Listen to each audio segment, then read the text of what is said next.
Assalamualaikum warahmatullahi wabarakatuh. Hari ini kita akan bahas tentang seleksi bertingkat ya. Setelah sebelumnya kita bahas seleksi, yaitu ada if kemudian ada switch case. Nah, di sini kita akan bahas untuk seleksi bertingkat. Nah, nanti kita akan gunakan if, tapi if-nya adalah if yang bertingkat, di mana di dalam if itu nanti akan terdapat if lagi, gitu ya. Oke. Untuk seleksi bertingkat itu sendiri, di sini tingkatnya itu kita sesuaikan jumlah tingkatnya ya. Kita sesuaikan dengan kebutuhan kita. Ada yang tingkat 2, tingkat 3 dan seterusnya gitu ya. Kemudian untuk manfaatnya kita pakai seleksi bertingkat ini kita pakai jika kita akan melakukan seleksi tetapi dengan menggunakan kriteria. Tapi di dalam kriteria tersebut ada kriteria lagi. Jadi pada saat kriteria pertama itu terpenuhi, maka di dalamnya ada kriteria lagi ya. Kemudian di dalamnya ada kriteria lagi ya. Maka kita bisa menggunakan seleksi bertingkat.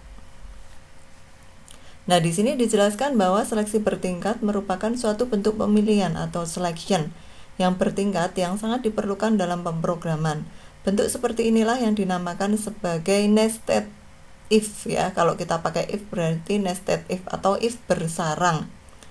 Kemudian seleksi bertingkat merupakan penggunaan seleksi yang berada di dalam seleksi. Jadi sekali lagi, seleksi berada di dalam seleksi. Nah, bagaimana bentuknya? Bentuk umum dari if bertingkat atau nested if itu seperti ini ya. Ini adalah if 2 tingkat ya. Nah, di sini ada kondisi ya, kondisi pertama. Jika kondisi pertama ini dia bernilai false, maka akan dicek lagi kondisi kedua. Ya, tapi kalau kondisi pertama ini jika kondisi pertama bernilai true, maka akan dicek untuk kondisi yang kedua. Tapi kalau kondisi pertama ini bernilai false, maka dia akan selesai karena tidak ada setelah kurung kurawal tutup tidak ada yang akan dikerjakan. Jadi kondisi kedua ini hanya akan dicek jika kondisi yang sebelumnya itu bernilai true.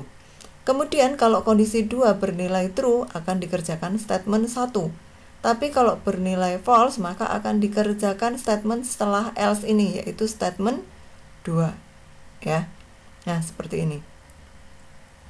Atau bisa saja di sini bentuknya seperti yang kedua. Jadi kalau kondisi 1 ini bernilai true, dia akan cek kondisi kedua.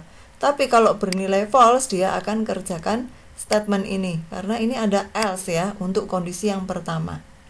Tapi jika kondisi yang kedua bernilai false, maka tidak ada lagi yang bisa dikerjakan. Ya, karena setelah kurung kurawal tutup, ini tidak ada statement berikutnya. Tidak ada perintah berikutnya. Nah, di sini contohnya ya. Contoh program if di dalam if. Misalkan di sini ada variabel A dengan nilai 100 dan B dengan nilai 300 ya. Jika A sama dengan 100, nah di sini ternyata A itu 100 berarti ini true ya. If A 100 ini berarti dia bernilai true.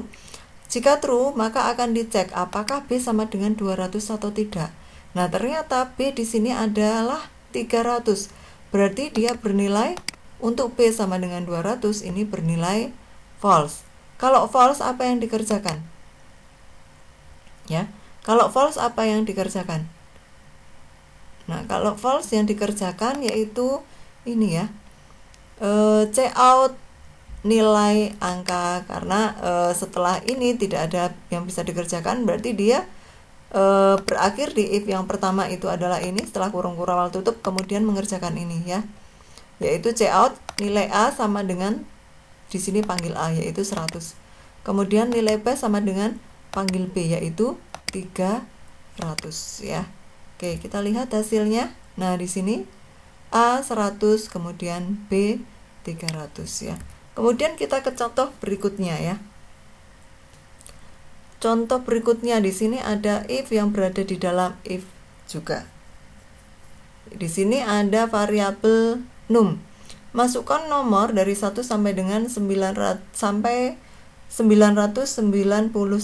Nah, di sini akan disimpan sebagai variabel num, tipenya adalah integer ya. Kemudian dicek Jika num lebih besar dari 100, maka check out num, yaitu di sini nilai yang angka kita masukkan berapa, kemudian akan tampil merupakan bilangan positif, ya. Kemudian akan dicek lagi, ya. Kalau ini bernilai true atau benar, akan tampil ini. Kemudian akan dicek lagi apakah numnya itu kurang dari 10 atau tidak. Jika ini bernilai true, maka akan tampil num, yaitu nilai yang kita masukkan itu digitnya adalah 1 digit. Jika tidak, jika ini bernilai false, akan dicek apakah num itu kurang dari 100. Kalau di sini bernilai benar atau true, berarti dia tampil 2 digit. Kalau salah, maka akan dicek lagi apakah num itu kurang dari 1000. Jika true, maka akan tampil 3 digit. Ya, tapi jika semuanya itu bernilai false, maka di sini return 0, tidak ada yang bisa dikerjakan. Oke, kita lihat hasilnya. Misalkan di sini saya memasukkan angka 88, ya. Maka 88 itu nanti akan dicek apakah 88 ini lebih dari 0, true ya. Kalau true, maka akan tampil 88 merupakan bilangan positif. Coba kita lihat. Nah, di sini 88 merupakan bilangan positif. Kemudian kita cek lagi. Apakah 88 kurang dari 10?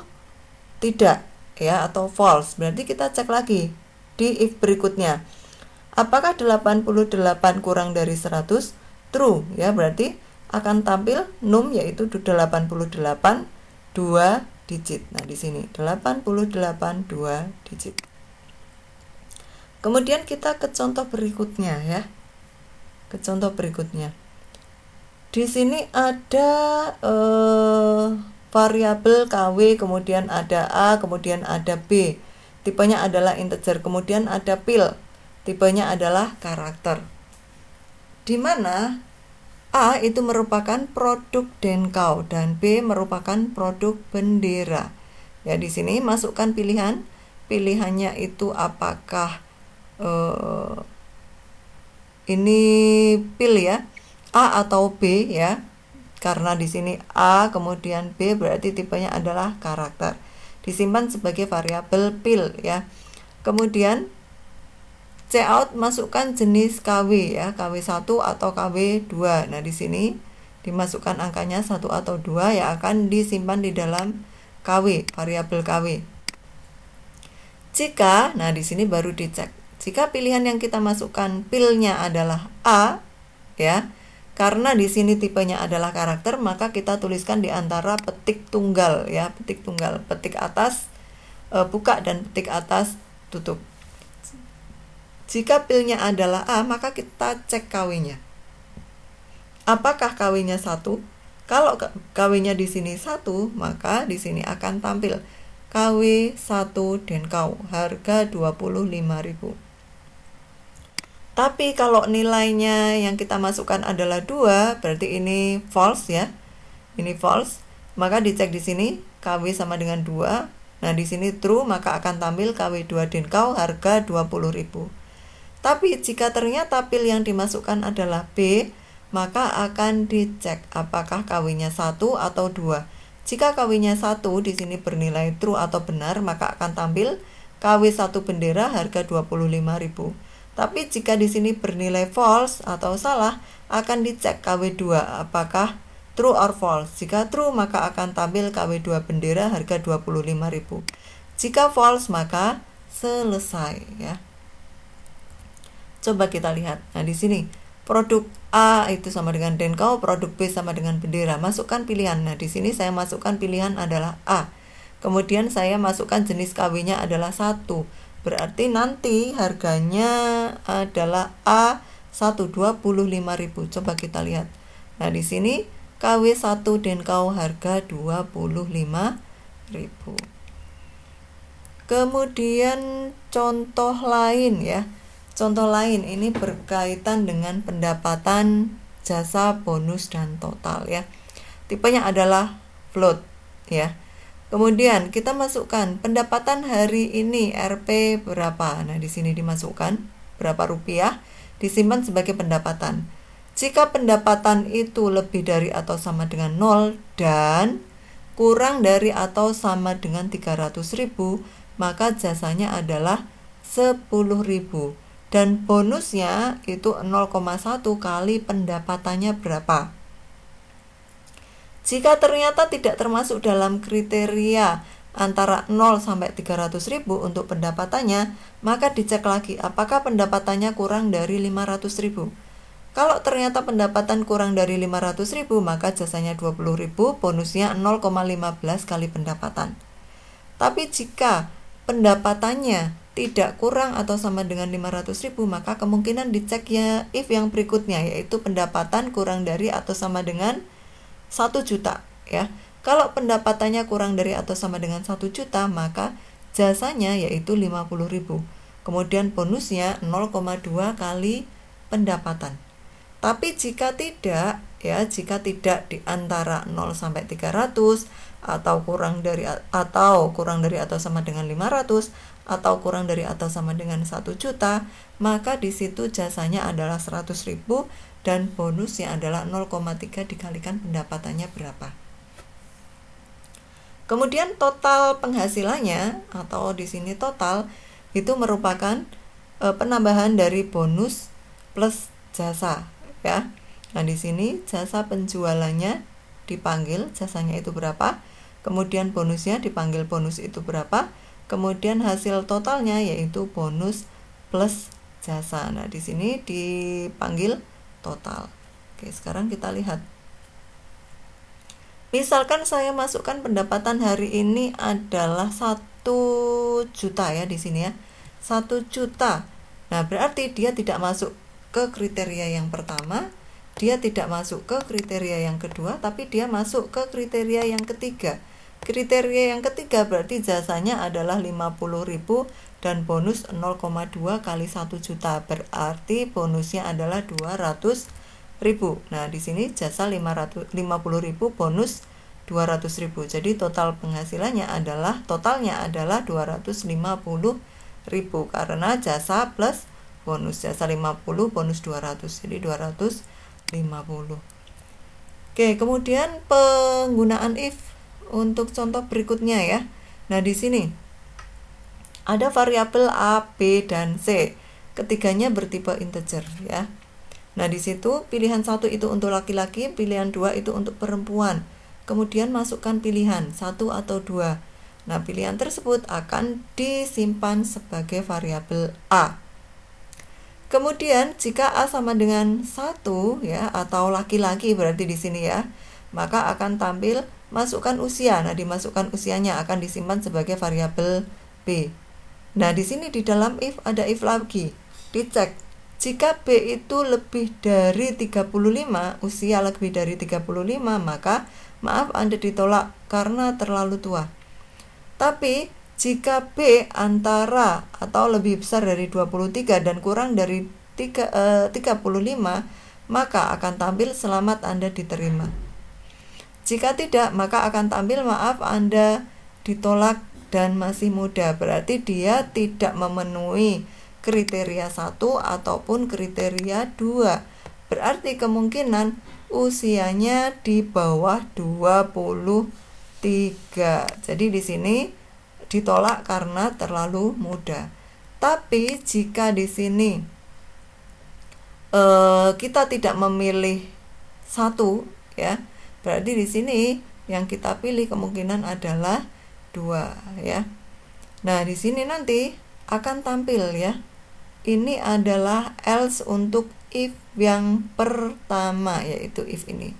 Check pilihan pendidikan Anda. Pendidikannya itu apa ya? 1 untuk D3, 2 untuk S1. Nah, di sini untuk pendidikan akan disimpan di dalam variabel C. Jika C itu sama dengan 1, maka Anda jenjang D3. Tapi jika tidak, maka jenjang S1. Oke, coba kita lihat untuk tampilannya seperti apa. Nah, di sini ya. Di sini tadi untuk if yang kedua, else-nya adalah if yang pertama, yaitu A sama dengan 1. Else-nya kebalikannya adalah ini. Jika saya masukkan 2, maka dia tidak termasuk dalam kriteria if yang pertama, di mana if yang pertama itu mulai dari sini. Nah, ini ya. Ini adalah kurung kurawal tutup untuk if yang pertama. Nah, ini ya. Oke. Nah, di sini saya masukkan 2. Berarti pilih pendidikan Anda. Dia langsung ke sini ya, ke else. Pilih pendidikannya, langsung ke pendidikan, bukan usia ya. Nah, pendidikannya misalkan di sini 1 untuk D3 ya, menunya 1 untuk D3, 2 untuk S1. Saya di sini pilih 1. Berarti jenjangnya adalah D3 ya. Nah, itu adalah beberapa contoh penggunaan if bersarang. Jadi sekali lagi, bersarangnya itu atau bertingkatnya itu tingkat berapa tergantung dari kebutuhan kita. Ya, kalau di sini semuanya ya kebanyakan adalah if bersarang atau if bertingkat, yaitu 2 tingkat. Apakah boleh kita menggunakan if sampai 3 tingkat ataupun 4 tingkat? Boleh saja. Ya, tergantung dari kebutuhan. Oke, saya rasa itu yang dapat saya sampaikan.